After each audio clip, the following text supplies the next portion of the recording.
बिस्मिल्लाहिर्रहमानिर्रहीम। एक्सरसाइज है 7.3। इसका क्वेश्चन नंबर 8 है।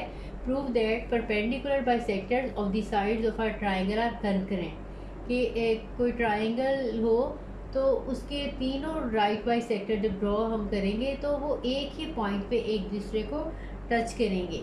जो राइट बाइसेक्टर्स होते हैं किसी भी ट्राइंगल के, इनके मिड पॉइंट के ऊपर 90 का एंगल बनाने वाली लाइन है। ठीक है, ये लाइन जो है अगर मिड पॉइंट पे 90 का एंगल बना रही है तो ये इसका राइट बाइसेक्टर है। इसी तरह से जो इसके मिड पॉइंट पे 90 का एंगल बना रही होगी लाइन, वो इसका राइट बाइसेक्टर होगी। इसी तरह से जो इसके मिड पॉइंट पे 90 का एंगल बना रही होगी, ठीक है, ये इसका राइट बाइसेक्टर होगी। तो ये तीनों इसी पॉइंट पे टच करेंगे, ठीक है, एक ही पॉइंट पे। तो हमने कोई से भी टू ले लेने हैं कि पॉइंट, फॉर एग्जांपल हम ले लें ये वाला और ये वाला इस पॉइंट पे टच करा, तो हम देखेंगे जो इसका राइट बाइसेक्टर है ये भी यहीं से पास कर रहा है। ट्राइंगल ले ली है ए बी और सी, इसका पोजीशन वेक्टर स्मॉल है, इसका पोजीशन वेक्टर स्मॉल बी और इसका पोजीशन वेक्टर जो है वो स्मॉल सी हम ले लेते हैं। उसके बाद हम सपोज कर लेते हैं कि ए बी का और ए सी का ये जो है राइट बाइसेक्टर ओ पॉइंट पे टच कर रहा है। इनके मिड पॉइंट्स के नेम्स रख लेते हैं। इसका नाम रख लेते हैं डी, इसका नाम रख लेते हैं ई और इसके मिड पॉइंट का नाम रख लेते हैं एफ। तो हमने ओ एफ और ओ ए ई सपोज कर लिया कि इस जगह पे टच करेंगे। इनके ई के ऊपर जो परपेंडिकुलर बाइसेक्टर है और एफ पॉइंट पे जो परपेंडिकुलर बाइसेक्टर है वो ओ पे एक दूसरे को इंटरसेक्ट कर रहे हैं। हम देखेंगे कि ये जो ओ डी है वो इस बी सी लाइन का राइट बाइसेक्टर है। इसकी थोड़ी सी डिस्क्रिप्शन लिख लेते हैं। Let the perpendicular bisectors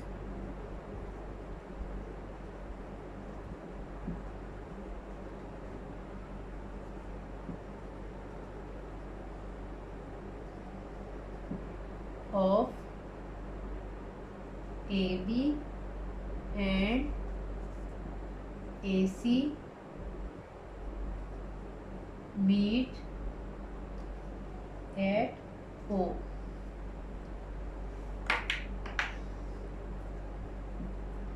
Join O to D।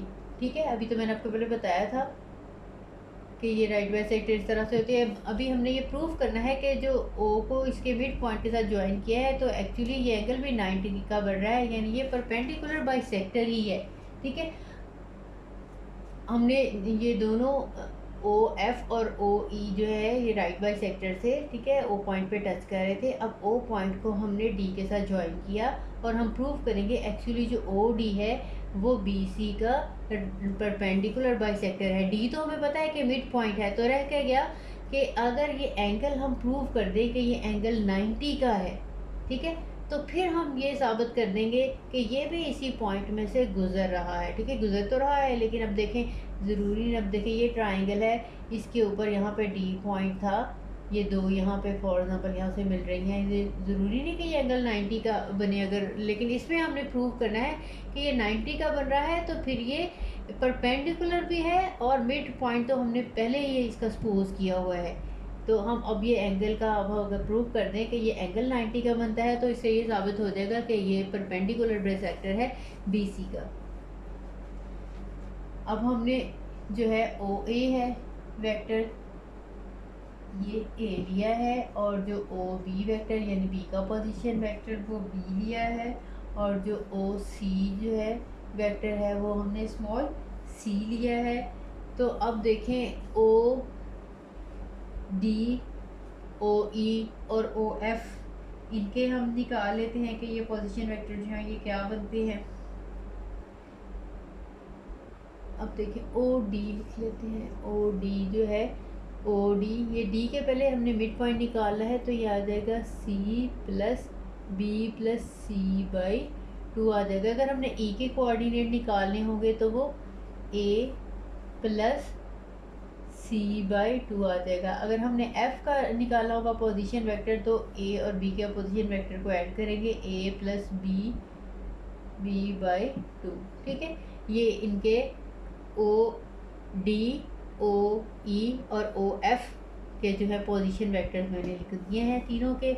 O D is b plus C by 2 है। इसी तरह से बाकी भी हम लिख लेते हैं।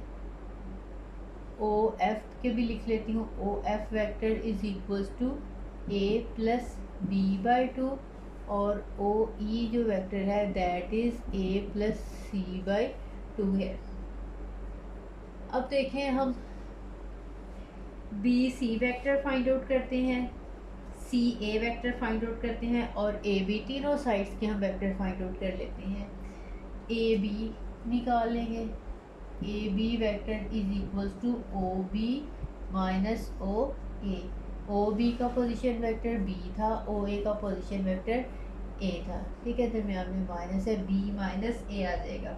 इसी तरह से ए बी आपने निकाल लिया है, बी सी निकाल लेते हैं। बी सी आ जाएगा position vector of c minus position vector of b that is equals to c minus b. अब तीसरा वेक्टर सी ए है वो निकाल लेते हैं। तीनों साइड्स के हम वेक्टर निकाल रहे हैं। यह देगा O A minus O C that is equals to A minus C. अब देखें ये हम कह रहे हैं ये जो है right O F right bisector है ए बी का और O E right bisector है ए सी का। इसका मतलब यह है कि इसके साथ मैं डॉट प्रोडक्ट लूँ तो वो ज़ीरो आनी चाहिए, ठीक है। तो मैं लिखूंगी since O F is perpendicular to A B, क्योंकि ओ एफ और ए बी परपेंडिकुलर है इसलिए इनकी डॉट प्रोडक्ट का आंसर जो है वो ज़ीरो होना चाहिए। This implies that O F dot A B should be equals to zero. अब हमने इनकी डॉट प्रोडक्ट लेनी है। ओ एफ दिया हुआ है, ये हमने ए प्लस बी बाई 2, इसकी हम डॉट प्रोडक्ट लेंगे ए बी के साथ। ए बी का वेक्टर हमने फाइंड आउट किया हुआ है b minus a equal to zero, ठीक है। अब 2 के साथ दोनों साइड पे मल्टीप्लाई कर देंगे तो ये रह जाएगा हमारे पास ए प्लस बी और b minus a equal to zero, ठीक है। दरमियान में डॉट प्रोडक्ट है, ये 2 के साथ आपने मल्टीप्लाई किया दोनों साइड पे ये ख़त्म हो जाएगा। अब हम इनकी डॉट प्रोडक्ट लेंगे तो इसको हम ए की बी के साथ भी डॉट प्रोडक्ट लेंगे, ये आ जाएगा ए डॉट बी, फिर ए की ए के साथ डॉट प्रोडक्ट लेंगे माइनस ए डॉट ए, फिर इसी तरह से बी की बी के साथ डॉट प्रोडक्ट, ये आ जाएगा बी डॉट बी और फिर बी के ए के साथ डॉट प्रोडक्ट,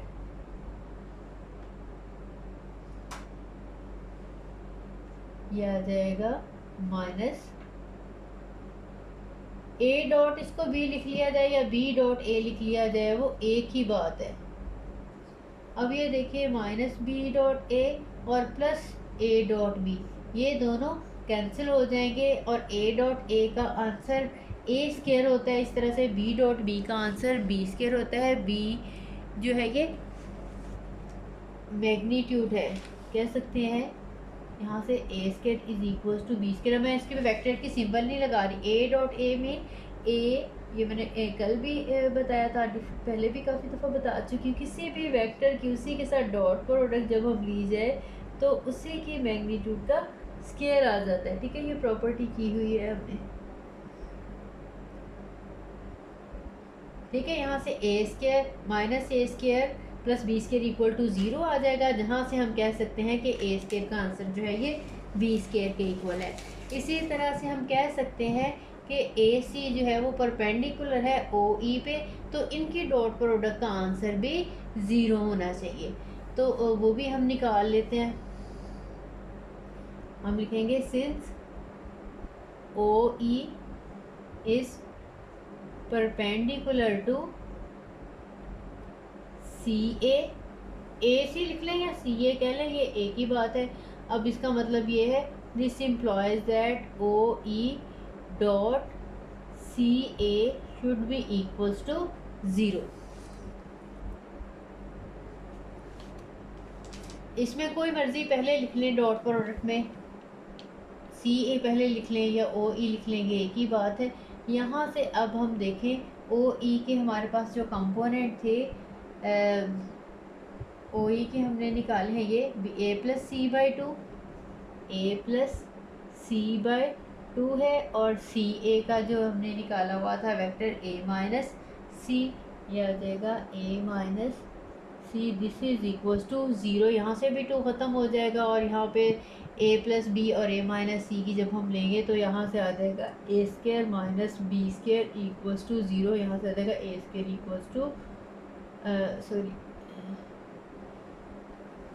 ये हमारे पास ओ ई है, ए प्लस सी था, A plus C by two और A minus C by two है, तो यहाँ से आ जाएगा A square minus C square, यह आ जाएगा A square equals to C square. अब यहाँ से देखिए पहले हमने प्रूव किया कि ए स्केयर जो है बी स्केयर के इक्वल है, यहाँ पे हमने प्रूव किया है कि ए स्केयर जो है ये सी के इक्वल है, तो इसका मतलब है कि बी स्केयर और सी स्केयर भी इक्वल है, क्योंकि ए स्केयर बी स्केयर के भी इक्वल है, ए स्केयर सी स्केयर के भी इक्वल है, तो हम कह सकते हैं फ्रॉम 1 एंड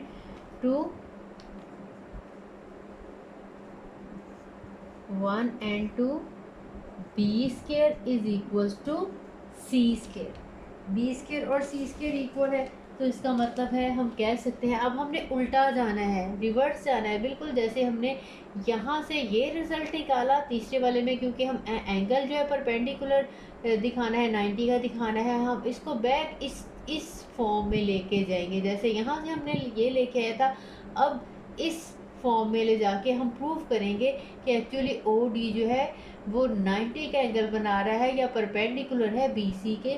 तो यहाँ से हम लिखेंगे B square minus C square equal to 0। अब B square minus C square को कह सकते हैं कि B plus C dot B minus C, ठीक है। जैसे इसमें था जब इनको हम मल्टीप्लाई करते थे तो ये आ जाता है ए स्केयर माइनस सी स्केयर, एक बार प्लस एक बार माइनस है तो ए डॉट ए इसमें रह जाएगी और सी डॉट सी जो कि ये ए का स्केयर बन जाएगा और सी डॉट सी का स्केयर बन जाएगा। बिल्कुल इसी तरह से इसको बैक हम उस फॉर्म में लेके जा सकते हैं।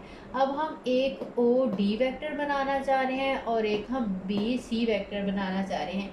ओ डी वेक्टर में बी प्लस सी के नीचे 2 होना चाहिए, तो मैं 2 इधर भी मल्टीप्लाई करूँ, अगर मैं इधर भी डिवाइड करूँ, इधर भी डिवाइड करूँ 0 को, तो कोई फ़र्क नहीं पड़ेगा, ये 0 ही रहेगा, ठीक है। अब ये जो वेक्टर है मेरे पास ये ओ डी वेक्टर एक्चुअली बन गया है, और ये जो बी सी है ये मेरे पास सी बी वेक्टर बन गया। सी बी कह लिया, बी सी भी परपेंडिकुलर है, सी बी भी परपेंडिकुलर है, जो मर्जी हम कह सकते हैं। बी माइनस सी है तो एक्चुअली ये सी बी वेक्टर है, this is equal to 0। This implies that O D is perpendicular to C B, कि ये जो ओ डी है ये इसके परपेंडिकुलर है, डी मिड पॉइंट भी था, डी जो है वो 90 का एंगल भी बना रहा है ओ डी इसके ऊपर, तो इसका मतलब ये है कि ओ डी जो है वो बी सी का परपेंडिकुलर बाइसेक्टर था। तो इसका मतलब ये है कि ये देखें तीनों जो हैं इसका मतलब एक ही पॉइंट से ओरिजिन से जो है ओ से गुजर रहे हैं, तो ये प्रूव हो गया कि जो परपेंडिकुलर बाइसेक्टर्स हैं ट्राइंगल के वो कंकरेंट होते हैं।